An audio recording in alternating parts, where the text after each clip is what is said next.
Phoenix Audio presents Scar Tissue, written by Anthony Kiedis, read by Ryder Strong. Scar Tissue. Introduction. I'm sitting on the couch in the living room of my house in the Hollywood Hills. It's a clear, crisp January day, and from my vantage point, I can see the beautiful expanse known as the San Fernando Valley. When I was younger, I subscribed to the conventional wisdom, shared by everyone who lived on the Hollywood side of the hills, that the valley was a place where the losers who couldn't make it in Hollywood went to disappear. But the longer I've lived here, the more I've come to appreciate the valley as a soulful and quieter side of the Los Angeles experience. Now I can't wait to wake up and look out on those majestic mountain ranges topped with snow. But the doorbell interrupts my reverie. A few minutes later, a beautiful young woman enters the living room, carrying an exquisite leather case. She opens it and begins to set up her equipment.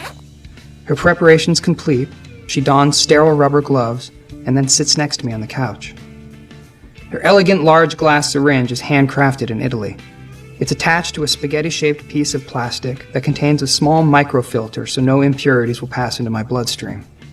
The needle is a brand new, completely sterilized microfine butterfly variant. Today my friend has misplaced her normal medical tourniquet, so she pulls off her pink fishnet stocking and uses it to tie off my right arm. She dabs at my exposed vein with an alcohol swab, then hits the vein with the needle. My blood comes oozing up into the spaghetti-shaped tube, and then she slowly pushes the contents of the syringe into my bloodstream. I immediately feel the familiar weight in the center of my chest, so I just lie back and relax. I used to let her inject me 4 times in one sitting, but now I'm down to 2 syringes full. After she's refilled the syringe and given me my second shot, she withdraws the needle, opens a sterile cotton swab, and applies pressure to my puncture wound for at least a minute to avoid bruising or marking on my arms. I've never had any tracks from her menstruations. Finally, she takes a little piece of medical tape and attaches the cotton to my arm. Then we sit and talk about sobriety. 3 years ago, there might have been China white heroin in that syringe. For years and years, I filled syringes and injected myself with cocaine, speed, black tar heroin, Persian heroin, and once even LSD. But today I get my injections from my beautiful nurse, whose name is Sathari. And the substance that she injects into my bloodstream is ozone, a wonderful smelling gas that has been used legally in Europe for years to treat everything from strokes to cancer. I'm taking ozone intravenously because somewhere along the line, I contracted hepatitis C from my drug experimentation. When I found out I had it, sometime in the early 90s, I immediately researched the topic and found an herbal regimen that would cleanse my liver and eradicate the hepatitis. And it worked. My doctor was shocked when my second blood test came up negative. So the ozone is a preventative step to make sure that the pesky Hep C virus stays away.